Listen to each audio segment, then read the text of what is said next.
জীবনে চলার পথে আমরা যখনই কোনো বিপদে পড়ি বা কোনো সমস্যার সম্মুখীন হই, তখন আমাদের মনে একটি প্রশ্ন বারবার জাগে যে ভগবানকে এত করে ডাকলুম, ঠাকুর মায়ের চরণে এত প্রার্থনা করলুম, তারপরেও কেন বারবার বিপদ আমাদের জীবনে আসছে, কেন এত সমস্যার সম্মুখীন হচ্ছি আমরা। কিন্তু আমরা এটা ভুলে যাই যে আমাদের মাকেও জীবনে অনেক কষ্ট সহ্য করতে হয়েছে, অনেক সমস্যার সম্মুখীন হতে হয়েছে, বিশেষ করে ঠাকুরের দেহ চলে যাওয়ার পর। সেই মায়ের সন্তান হয়ে এই বিপদের দিনগুলোতে আমাদের মনে রাখতে হবে মায়েরই সেই কথা, তুমি কখনো বিপদে পড়বে না তা ভেবো না।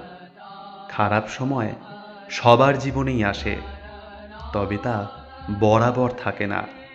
সেতুর নিচ দিয়ে জল যাওয়ার মতোই খারাপ সময় কেটে যাবে।